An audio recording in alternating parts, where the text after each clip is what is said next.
Welcome back to today's podcast once again. Today we continue with Chapter 5, Loving the Stranger, of our new book, The Meaning of Marriage, by Timothy Keller. That's right, Chapter 5. Wow, this book has been promising so far, Yeah. and I can't believe we are left with just 2 chapters after this episode. I know it's flown by. Really powerful stuff, though. Absolutely. Make sure to subscribe so you do not miss out on the next episodes. Definitely. You won't want to miss the wrap-up. Okay, so before we jump into Chapter 5, maybe let's do a quick recap on Chapter 4, just as a refresher. Absolutely. Yeah, Chapter 4 really set a powerful foundation for us, didn't it? It really did. It introduced that pretty radical idea that marriage isn't primarily about our own personal happiness or finding the perfect match. Right, not the usual message. No. Instead, Keller argues it's designed to reflect God's saving love for us in Jesus Christ. It's more like a mission, a way to grasp something bigger. Like our need for grace. Exactly, our need for grace and how that actually prepares us to, truly love another person, flaws and all. That sets the stage perfectly for Chapter 5, which has this title, Loving the Stranger. What an intriguing title. It really is, isn't it? It makes you stop and think. Yeah, who is this stranger in my marriage? Well, that's what Keller dives into. He starts off quoting the theologian Stanley Hauer was. Oh, yeah. What did he say? Hauer was basically pointed out that we never truly know who we marry because, and this is key, both people change profoundly after the wedding. So you're always kind of married to a stranger. In a sense, yeah. Keller puts it as learning how to love and care for the stranger to whom you find yourself married. It completely clashes with our cultural idea of finding that perfectly compatible soulmate, right? Totally flips the script. We think compatibility is the goal. But Keller suggests growth through the changes is the real journey, not just starting perfectly aligned. And he gives those great examples, his friends.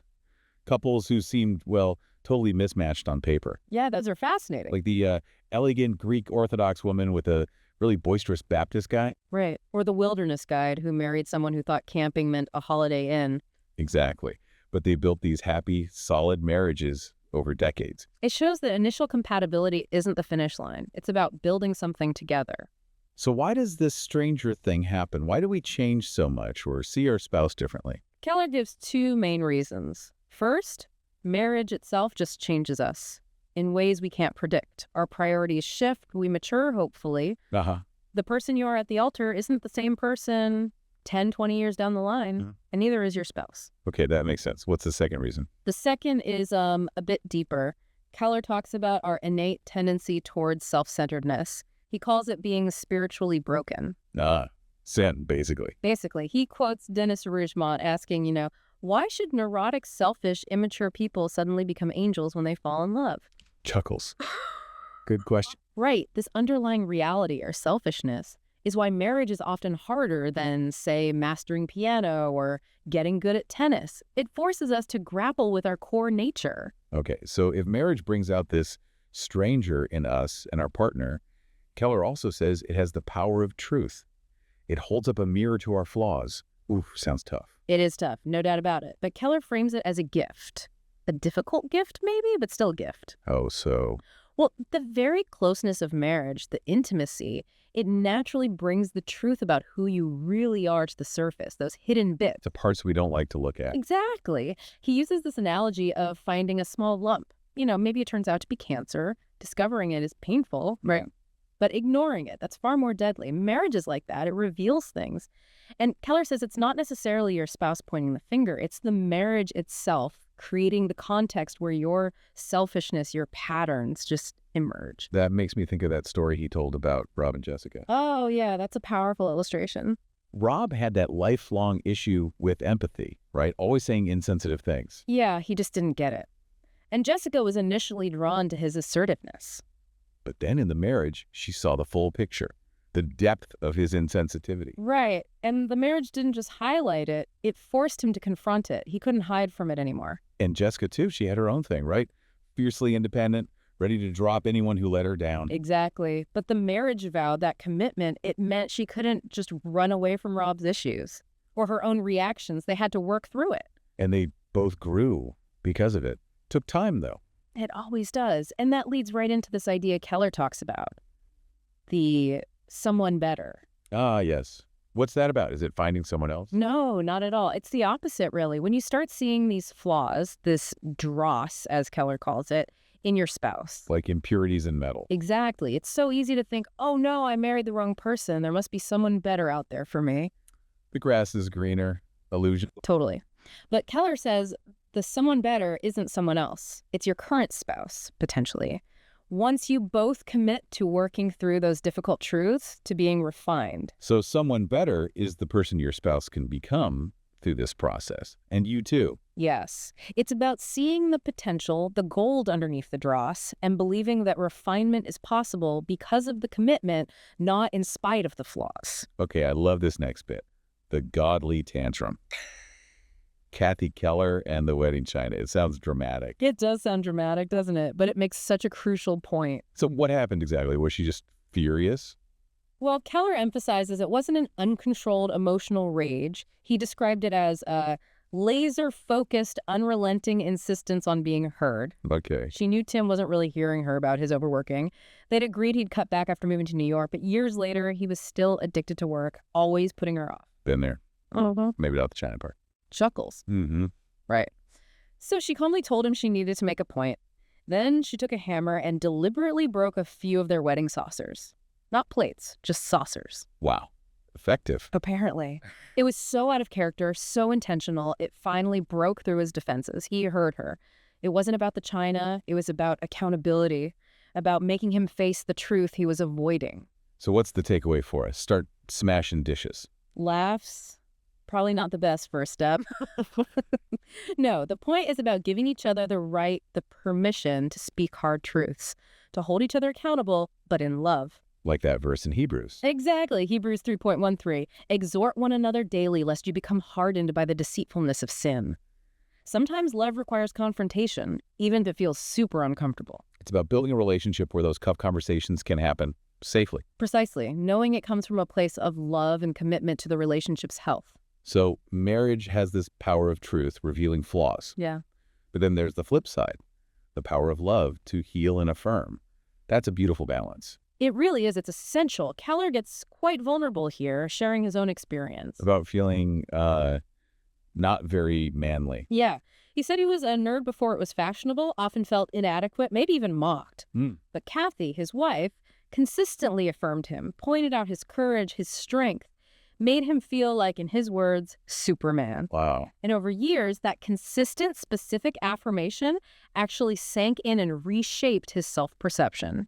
It shows how uniquely a spouse can heal old wounds and build you up. That reminds me of the story of Louis Zamperini he mentions, the Olympian turned World War II POW.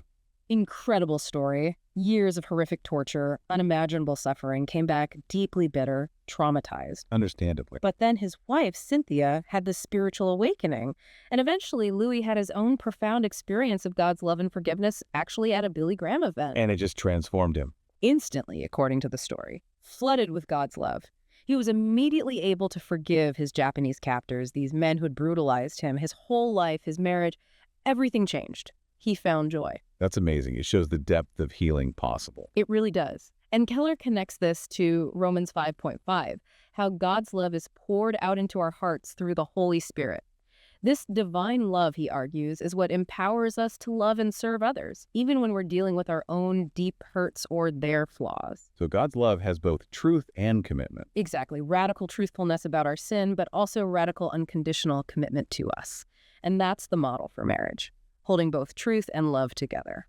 Okay, let's shift gears a bit. The infamous dirty diaper conflict between Tim and Kathy. Oh. This one feels very down to earth. Yes, very relatable for many couples, I imagine. It highlights this key concept Keller calls love currency. Love currency, like money. Sort of. It's about how love is expressed and received. Kathy grew up with a dad who showed love by helping around the house, being involved. Practical stuff. Timothy's mom, however, showed love to his hardworking dad by doing everything for him so he wouldn't have to lift a finger domestically. That was her way of showing respect and care. I see where this is going. Right. So when Kathy, exhausted with a newborn, asked Timothy to change a diaper, what did he hear? Disrespect. Like she didn't value his work or role. Exactly. But what did Kathy feel when he hesitated or seemed unwilling? Unloved. Because her dad showed love by helping with things like that. Precisely. They were both speaking different love languages, expecting love in their own family's currency. Total misunderstanding. Frustrating for both.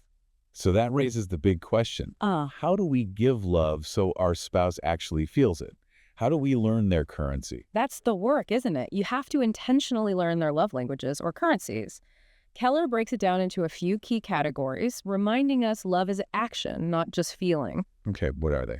Well, first there's affection, and this isn't solely about sex, though intimacy is part of it. It's also eye contact, holding hands, a touch on the arm, sitting close. It's creating focused time walks, dates, even, interestingly, caring for your appearance as a gift to them. Playfulness, too. Okay, affection. What else? Second, friendship. This means cultivating quality time, sharing experiences, talking, showing loyalty, especially supporting them in their work or pressures they face. Sharing your inner world, too. Yes, sharing your thoughts, ideas, reading things together maybe, and crucially, being a safe place for them to share fears and weaknesses. That requires good listening, and you opening up too. Builds trust. Makes sense. And the third? Third is service. This is the practical stuff. Happily doing tasks, sometimes the menial ones, often without being asked, like the diapers or dishes or cleaning, seeing a need and meeting it. So it's not just saying, I love you. It's learning how they receive love, affection, friendship, service, and doing that. Exactly. You have to speak their language, not just your own preferred one. And this becomes really crucial when Keller talks about the transition from being in love to, well, just love. That initial high versus the long haul. Right. That in love feeling. It's euphoric, intense, an obsession almost, but it's temporary. Keller says maybe months, maybe up to 2 years, tops. And during that time, you think the other person is perfect. Pretty much. You're wearing rose-tinted glasses, Yeah. but then reality sets in. The flaws appear, little things become big things. And that's where couples hit a wall, right? That's a critical point because the feelings start to fade or change.